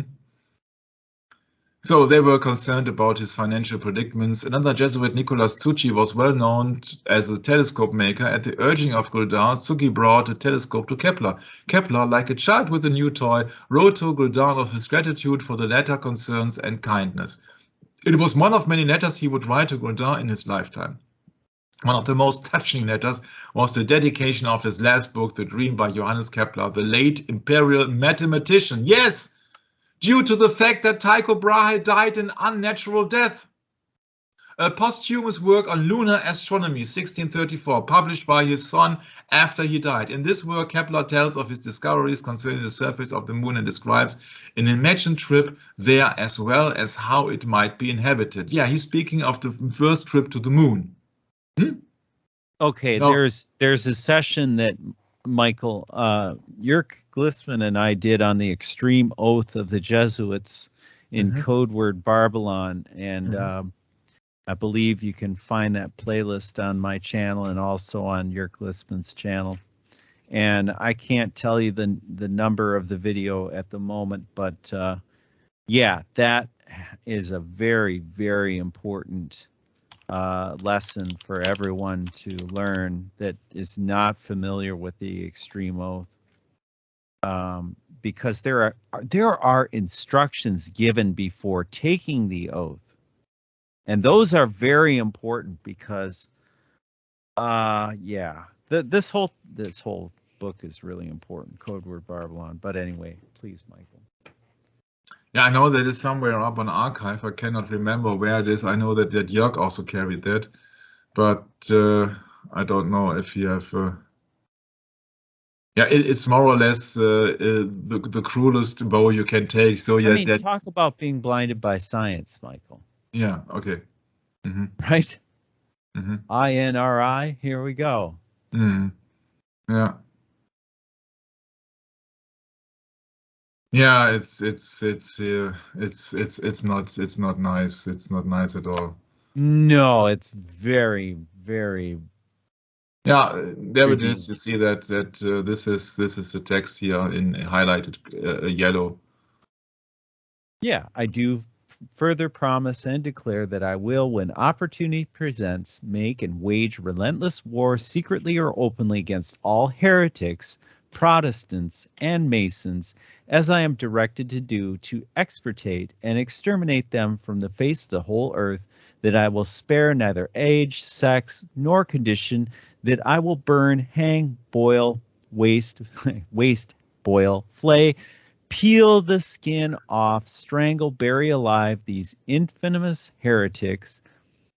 Listen to this. Open up the stomachs and wombs of their women and crush their infants' heads against the walls in order to annihilate their execrable race, that when the same cannot be done openly, I will secretly use the poison cup, the strangulation cord, the steel of the poniard, or the leaden bullet, regardless of the honor, rank, dignity, or authority of the persons, whatever their condition in life, either public or private, as at any time I may be directed to do so by any agent of the Pope or superior of the Brotherhood of the Holy Faith of the Society of Jesus. Mm-hmm. Yeah, I was just thinking Talk about blasphemy, huh?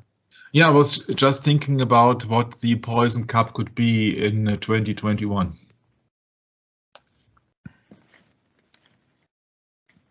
Isn't it so that in some things are also mercury nowadays?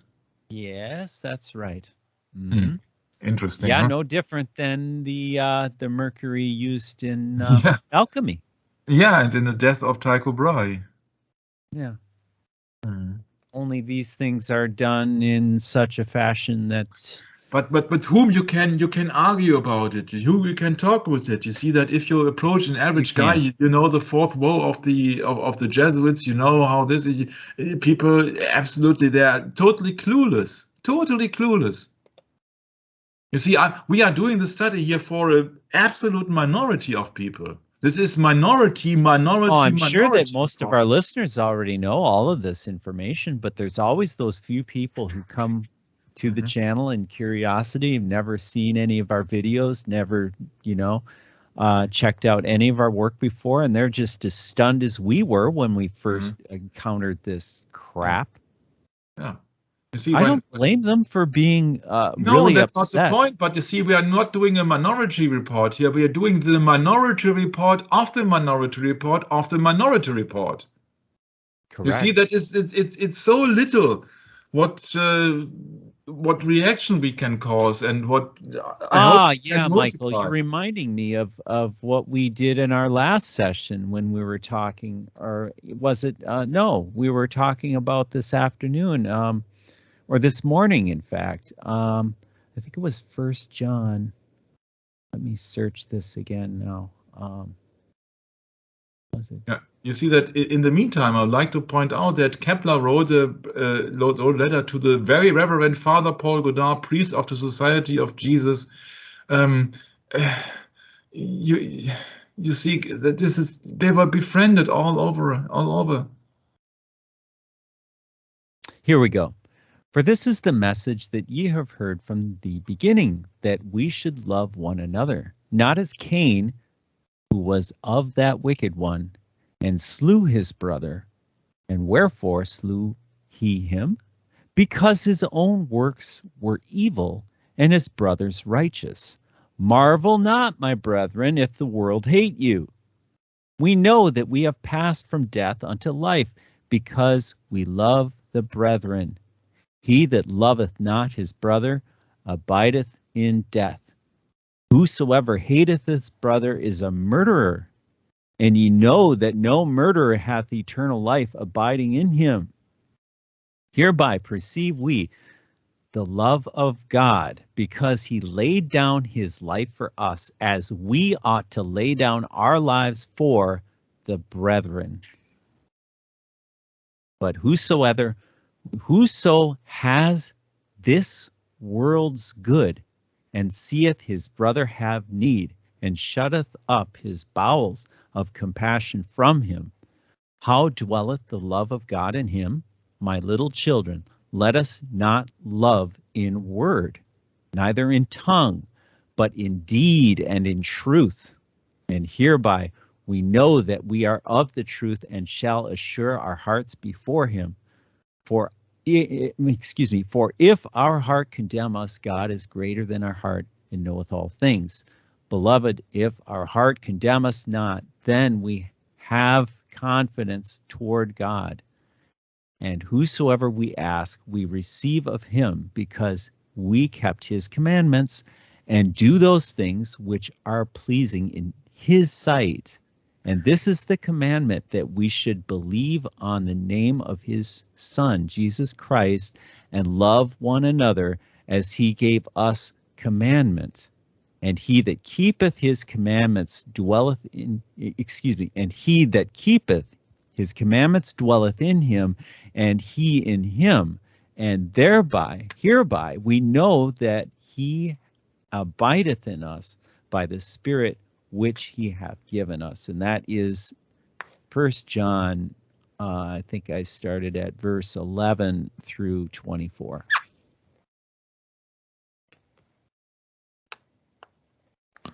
Yeah, well done, Brett. You see, it's unbelievable that this news has been not out for the general public, or of no interest for the general public. You see, in Wikipedia, you don't find that these quotes. No, Yeah? you never You don't find it. because Yeah, look at this beloved patron of the Reverend Father, Society of Jesus. Then the close ties that existed between Kepler and the Jesuits is related by Burke Gaffney, the author of the book Kepler and the Jesuits. The book is written by an SJ, so yeah. Talk about taking the name of Christ in vain, eh? Mm-hmm. Huh. Yeah, but they boast with it, more or less. Yeah, so the time is so near that they can actually boast with it. You see, they don't have to hide it anymore. They boast it. Yes, they do. They constantly are boasting it. Yeah. Constant. You see that the close ties, we could go also in this book, but I think it is so obvious that he had very close ties. For example, Kepler kept up the regular and close correspondence with Jesuits Scheiner, Greenberger, and numerous other Jesuit scholars. Numerous! The missionaries of the order in China occasionally asked his advice in difficult mathematical problems, and Father Zucchi, the inventor of the reflecting telescope, presented him with the first telescope which Kepler could call his own. When at first he was unable to get his almanac printed, the Jesuit college at Ingolstadt, Ingolstadt was the town where the Illuminati was created. Adam Weishaupt, yes. Yeah, at once assumed responsibility for the publication of this book. Moreover, the fathers came to his assistance in material difficulties. When in 1600 Kepler was banished from Graz, and then went to Prague, Father Decker interceded on his behalf. Father Lang obtained permission for him to take up residence in Munich, and Father Gulden provided him with financial assistance and secured him introductions to influential people. The only thing now is missing, that who was the Jesuit in Prague.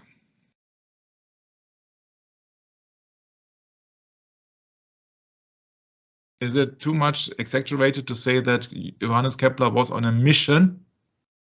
No. Gulden endeavored to... That fits perfectly, Mike. Yeah. Gulden endeavored to convince the scholar Kepler that the Reformation was a mistake, and that the Catholic faith was the only true one. He presumptuously said Gulden was it to assume that a handful of novelty seekers should suddenly claim to know better than all the early fathers, martyrs, bishops, monks, universities, and synods of the church. Forgive the frankness, wrote Gulden in conclusion. Yeah, that's where I started to copy everything, because we will never get to the nitty. You see, you know it all. You know the source. You can grasp on the book. You can loan the book on archive at the moment. I hope to have the ability in the next days to copy more of that book. But I think we know what we need to know about it. Yeah, there's always a Jesuit behind the curtain. There we go. Yeah, it's just the Jesuit Ignaz Paradies, or Pardies, S.J. made his most important scientific contribution not in his writings, but in his correspondence. It is there that we find the objections that Pardies expressed to Newton concerning his theory of colors, and the Experimentum Crucis, objections that enabled Newton to clarify certain difficult points. Pardies was a temperate and courteous critic of Newton. He was a vigorous intellect, as it is evident from vigorous intellect, yes. As is evident from his pedagogical writings and his contacts with the pioneers of geometry. Yeah, correspondence to Isaac Newton, etc., etc., etc. the numbers of reference to Jesuitical mathematicians and astronomers is extensive. The same can be said of Descartes and many others. No.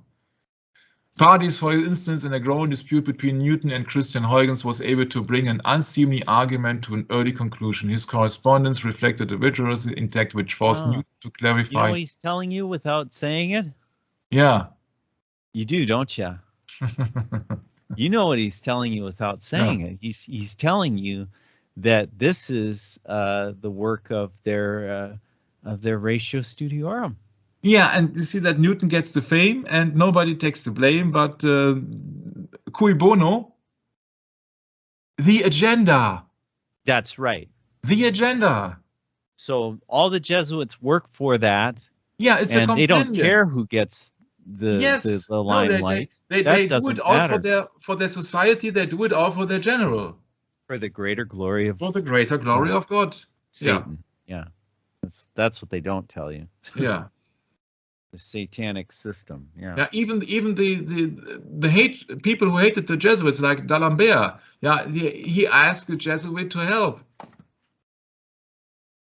It's unbelievable, that book. It's really interesting. Incredible. You see, maybe it is also fraud because it's originated by SJ. You see, but nevertheless, you see that there are some. That's the thing, you know. That's the names who are. They're the masters of intrigue. Yeah, right? But you see that the names are popping up, and you see that if you combine everything in the last dozens of sessions, you only come to the conclusion that there must be something about the ratio religionem, and just but when they are.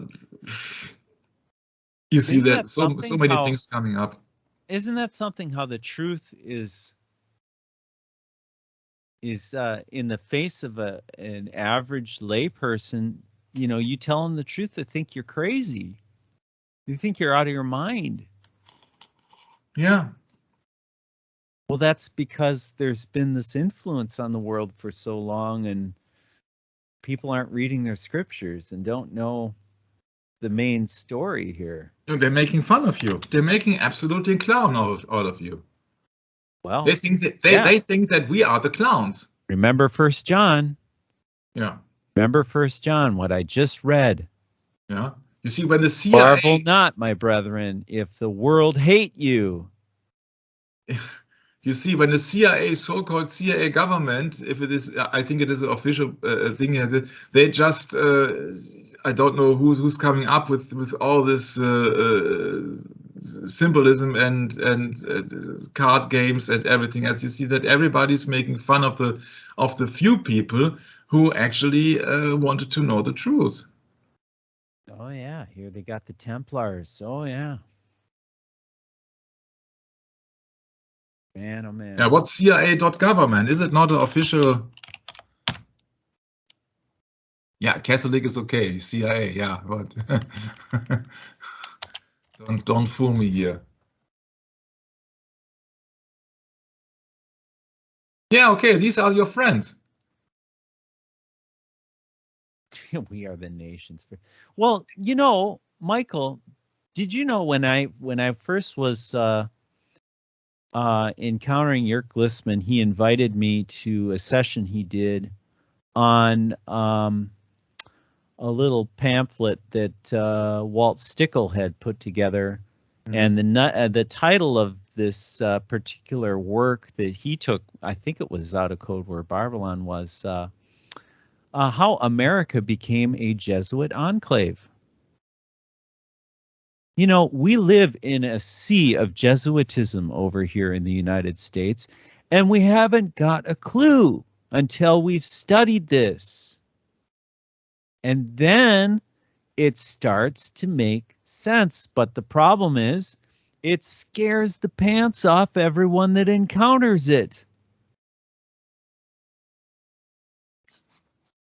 I thought we could handle so much things in the session, and you see that we are doing it more than 2 hours now. My. Well, it's a pretty monumental find, but at the same time, who's going to take it serious? I know, who's but going to really understand? You have to ask for guidance in this world. You have to compare everything with the Bible, and you know that they are lying you straight in the face. But the thing is that if you combine the name and you look at the names, you research the things individually, and then you got the big picture. It's like a puzzle. That's it. What we are doing is puzzling from the beginning.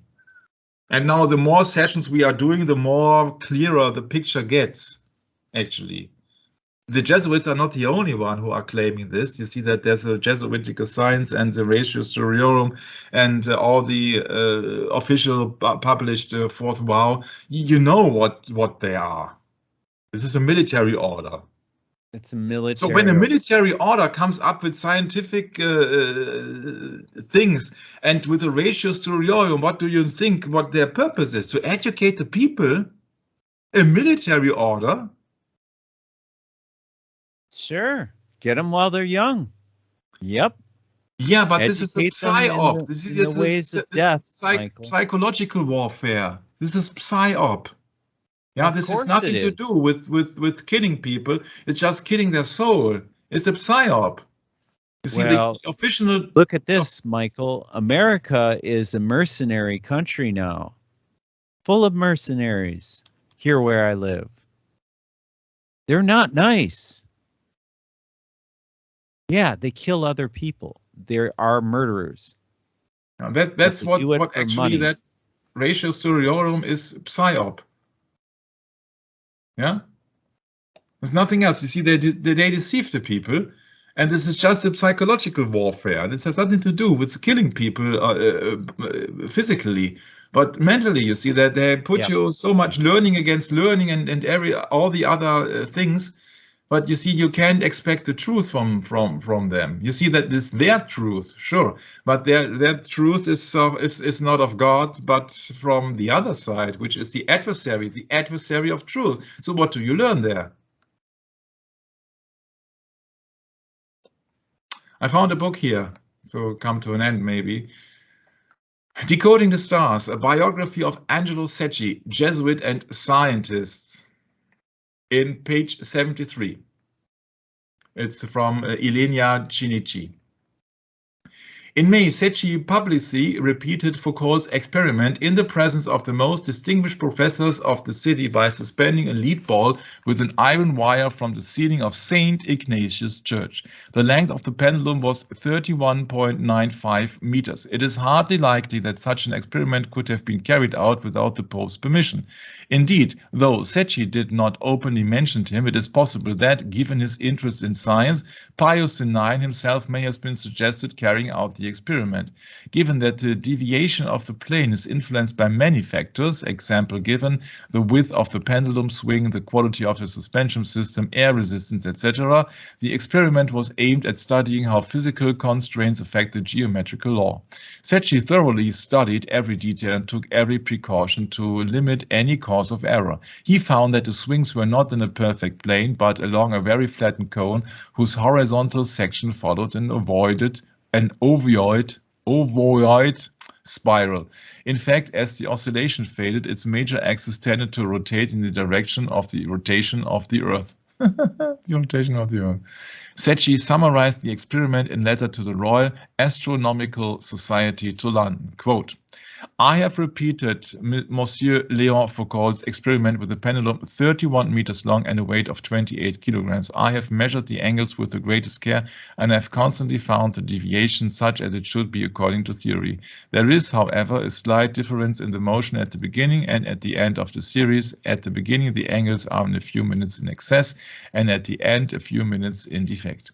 The errors, to be sure, are not larger than the etc., etc. Probable errors of observation, but as they are constantly the same way, they seem to indicate a physical cause. Secchi concluded that there was a systematic error. I believe, he said, that physical causes, and particularly the resistance of the wire to flexure, are the main cause of the enlargement of the ellipse. Secchi did not study this phenomenon again, but in 1930, Frater Johann Stein confirmed Secchi's conclusions. Yeah, who else, huh? it seems to us that Father Secchi was fully right. Indeed, it may be added that all of the increase of these angles can be attributed to physical causes. If these forces did not exist at all, the amplitude of the oscillations and consequently also the minor axis of the ellipse would be constant. Secchi took advantage of the pendulum experiment to make measurements of the local acceleration of gravity and found a value of g equals 9.8042 meters per second square. He considered this result to be an approximation and hoped that it would stimulate other scientists to carry out gravimetric measurements with better instruments. In fact, in other countries, because of the geological constitution of the soil, it is suspected that there are, etc., etc., etc., etc. Yeah, so the approval of the Pope. It is hardly likely that such an experiment could have been carried out without the Pope's permission.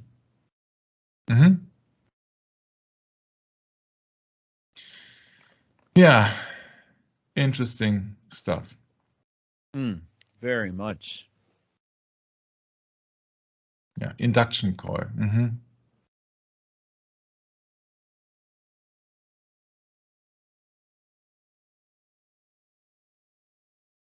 This is, I want to look it up when in induction coil, I think it was in use. Induction coil is a type of electrical transformers. Yeah. Yeah, you see? See what I mean? When did Léon Foucault came up? 1851? Yeah. 15 years before induction coils were already in use. Just an example. So that was the time of big inventions. Big inventions. This is a book here of Principii Astronomica from the Collegio Romano from IHS Roma 1862. Yeah. Astronomy lectures notes by Secchi. On the left front page, on the right, page 97, with the illustrations of the planet's motions around the sun. Sure. Look at the symbol of, yeah, this is not the complete symbol here. No? It would be better with the sun around them. And that's what David Nicaro says. The enemy is using the heliocentric universe model to push their evolution doctrine, to subvert the Genesis account and the validity of the world. And now they're using flat earth theory, etc. And they're using every grand deception. And therefore, I thought I would go into his book, but I'm too tired. It's midnight now, and I'm feeling like midnight. Yeah, isn't that something? Yeah. Isn't that something? Yeah. So what the people are learning, of course, when you think about the fact that the religio derived is in use for more than 400 years now, what they are actually learning is Jesuitical science. For sure. Oh yeah. And we have something, publication here in the States called Scientific American, Michael. And I have their encyclopedia. And if you look Jesuit up in this Scientific American encyclopedia from the 1900s, it will flat out lie to you. It does not give you a European definition of Jesuit. It gives you an American version of Jesuit, which is completely contrary to the European one. Now, how about this explanation?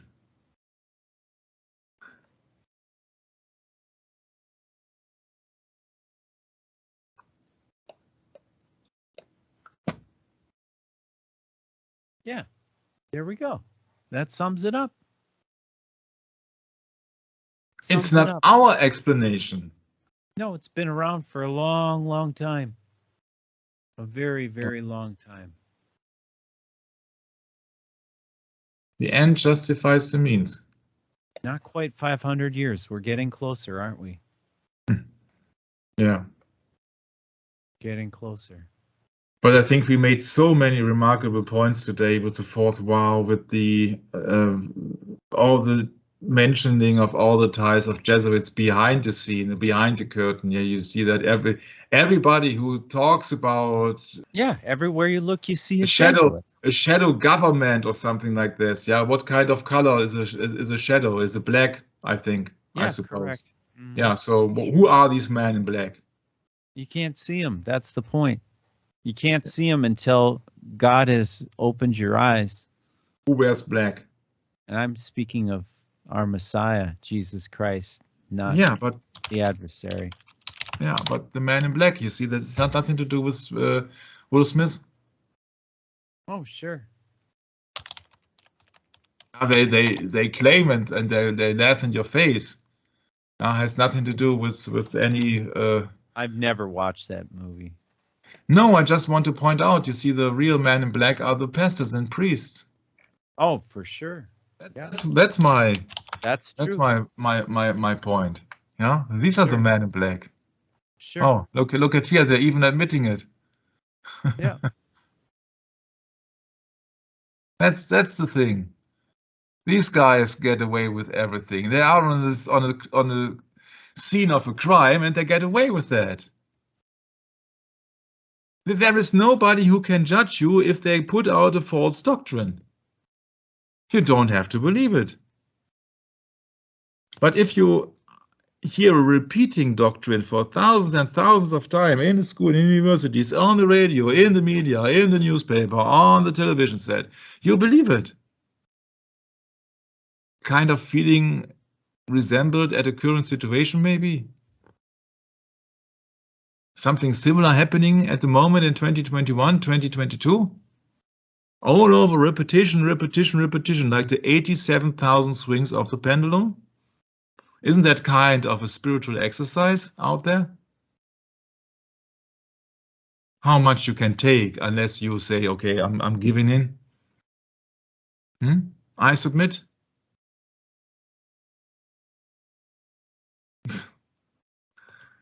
Yeah, that is a wild ride at the moment with the script here. Mm-hmm. But I really hope that has some effect on people, that actually they begin to see that they have been fooled all of their lives when they go to the internet, so-called knowledge, and in the textbooks, you see they're all so very superficial. But can you imagine that takes me put up that image, Michael, if you would please, of the Illuminati cards. Did you have that on? I know you did like a image search on Google and you had all that. Michael and I were talking right before the session today, and yeah, that terrorist nuke one right there, please. I mean, you know, how long ago were the Illuminati cards made? Oh yeah, 1990s. Okay. I wonder how many of our listeners were alive during the 90s. I would imagine almost the vast majority of our listeners were, you know, our age or older, Michael, and they've been through a lot in their lives. When they see 9/11 happen, you know, it hit them pretty hard. Hit me pretty hard. I'm sure it hit you guys in Europe hard too. And you know, that image right there almost looks like what really happened when that second plane hit. It almost looks the same. Yeah, but it's a nuke and not a plane.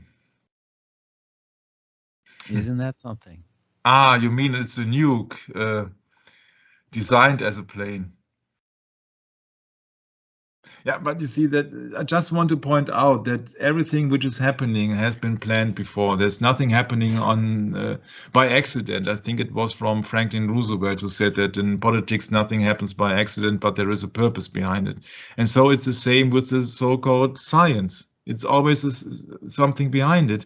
It's the same as in the case of Heinrich Cornelius Agrippa. He got away with that because he had the backup, he had the support of some church, of an abbot who was one of his occult teachers. An abbot who is an occult teacher, who is supposed to teach the Holy Scripture. And it's the same with the Jesuits. So if you take the Benedictine order of the Dominicans or of the Jesuits, you see it does not make any big difference. There is always some clergyman behind it. Somebody has to fund it, has to give the finance, and somebody has to have the knowledge. So the people are mostly educated in the Roman Catholic system. That's the thing. And even if you are a Protestant on the outside, yeah, you are howling with the wolves on the inside to feed your family, to make it in this world, to get a little bit of fame, and everybody's talking about Johannes Kepler, and nobody's talking about Riccoli and Clavius. These men are something like not existent, because it's all the agenda to point it out to the lay people. It is just these guys came up with some ideas. And we have the same in one of the next sessions when we are coming down to the 19th and 20th century scientists. We have always the same. There's always a Jesuit as an inspiration source or directly behind it or connected with it. It's always the same. Because they have the power, they had the universities, they had the finance of the Roman Catholic system. Without the Roman Catholic system, the Jesuits would have failed. That would be my suggestion. Because they needed the backup, they needed the information highway, they needed the Secret Service, they needed the finance, they needed the connections. And they got everything. They got carte blanche from the Pope. They got carte blanche. They always have, Michael. That's the thing, at least in the duration of recent and recorded history since the time of Martin Luther's, if they would come up against the church when that started. If they would come up with a curriculum now that they claim that the sun is green with the pink dots, I think that within 40 years everybody would not believe their own eyes, but would believe the teaching from Big Brother, from all the television sets who are saying now, oh no, this was just an illusion. Thousands of years you were coming an illusion because your eyes, they cannot detect between yellow and between green with pink dots. And you cannot prove it because you don't have that sophisticated measurement tools. Yeah, that's it. You see that it's just a half a joke here. But actually with that power on that media behind it and all that magic of that magic lantern called from Athanasius Kircher, the last man who knew it all. So that absolutely the people have been mesmerized, have been hypnotized with pendulums, with magic, with fornication, with lies, with deception, with promotion, with propaganda, etc. All the Catholic names. And therefore, there are just a few loonies like us spending the night, and I think that script took almost 9 months of all of my spare time.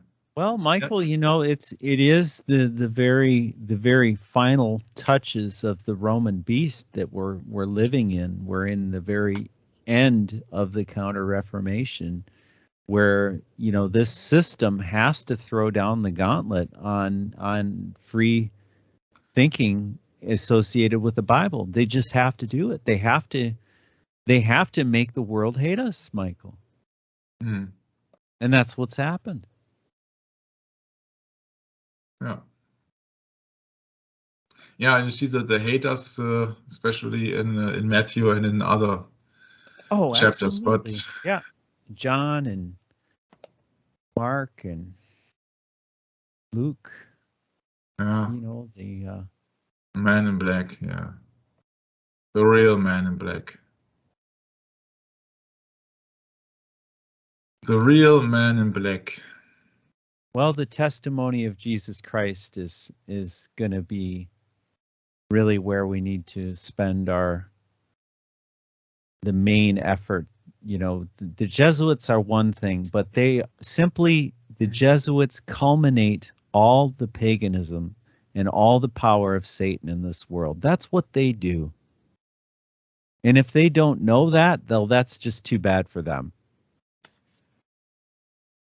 But you know what? They've made this world Jesuit, Michael. Our people are Jesuit. This will be the last big script that I will ever intend to do. This is my intention. I don't know what there is any purpose for me, or if there's any task, but really I want to get back to the truth. It's so exhausting to go into all the lies here. It's fascinating on the one hand, but on the other hand, you see it takes so much time. And I hope that you, dear listeners, will have some benefit of it. That yeah, you can really see that this is not a joke, which is what is going on there. Well, They have the power. Yeah, they it have is the power and they're fascinating, using Michael, it. but it's just devastating. Yeah, they have the power, they're using it, and they use it to glorify this system called Roman Catholicism. Yeah, it's been said in the book of Revelation, he will wear out the saints. Yes, that's exactly what's happening. Yeah. We get worn out.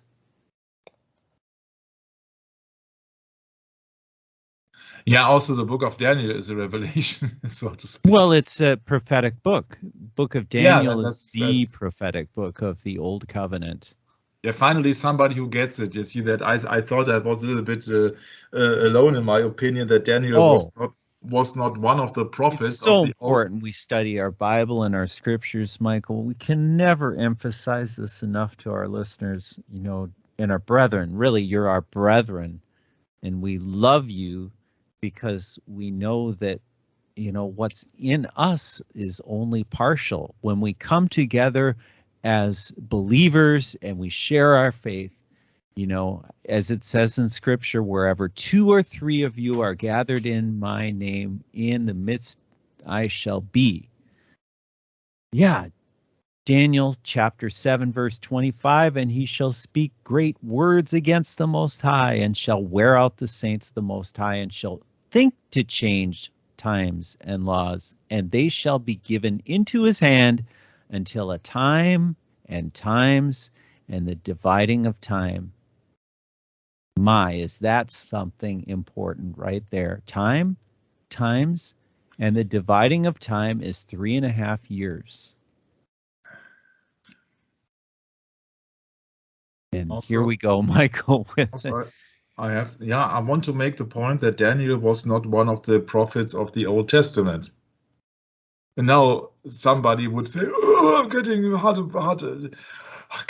can hardly breath. What does he mean by that? Is he apostate?" No, I'm just speaking that for me, accept the facts of Moses, etc. Okay, but from the prophets of the Old, on the books of the prophets of the Old Testament, for me, Daniel is the prophet, because he was the one who came up with the 70 week of Daniel, or his 70 week. So he was the one who had the biggest prophecy to proclaim. That's well, rather, Michael, give credit where credit is due.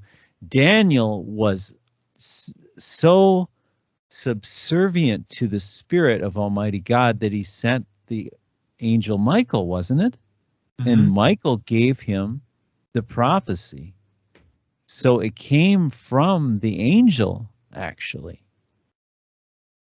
The angel of God from heaven came down and gave it to Daniel. So yes, Daniel received that prophecy from the Most High.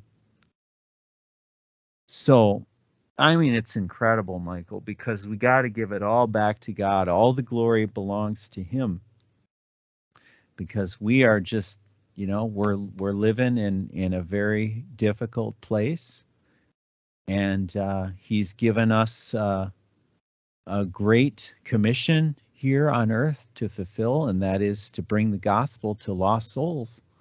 And that is where the gold is, my friends. The gold is his salvation that he gives freely to his saints, those who have real faith, those who ask for faith from Christ, those who seek him in private, those who pray to him in private, those who know that salvation doesn't come from men, it only comes through reading their scriptures and knowing the, you know, the hidden faith that lies in the Holy Spirit. You have to earn that faith through your, you know, you read the scriptures, it explains it all to you. It does. It just puts it all out there. But the book of Daniel is a very profound book. It's the most profound book and the most important book of the Bible, Michael, because it ties the old covenant with the new covenant. And some would say, no, that's not true, but that's how I see it. Mm-hmm. Yeah.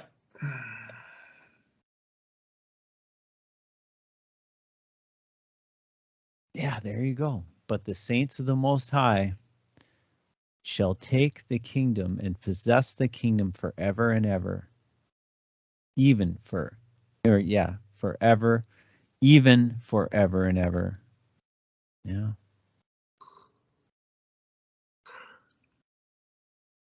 So thanks Yeah, for... and then verse 19, Michael, then I would know the truth of the fourth beast. We're living in the kingdom of the fourth beast right now, which was diverse from all the others, exceeding dreadful, whose teeth were of iron, his nails of brass, which devour and break in pieces and stamp the residue with his feet. And we are in that kingdom of the feet, because it's the toes that get hit. Remember? In that metal man image? In the dream of Nebuchadnezzar, was it? Yeah, it's really something. It's really something. So it's 1 a.m. here in Germany, and I apologize for me being tired. No, it's all right. That's good. We got to call it quits. It's a long session, Michael. Yeah. Maybe one of our longest. I don't know. I'm afraid to look it up. Me too. Okay, yeah, so you can't just make these short, Michael. It doesn't work. You know, there's just way too much, way too hard to explain all of this unless you lay it all out. And yeah, we don't have so much time, but yet we really should be spending more time with this, you know, because this is where it's at, Michael. And I feel that way all the time when I'm doing these sessions and we get this far. It's like, wow, we really came somewhere. We really made a journey today, Michael. We really, put on those sandals and started, you know, walking through some troubled land here. So it is. I mean, you read Revelation 12. It speaks of this troubled land that we live in. It's very troubled.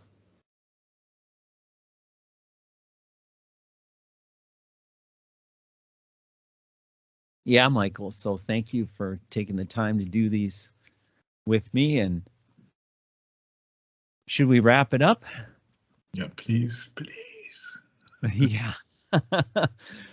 So I think we covered all our scriptures and everything. So we'll catch up with you next time. Maranatha.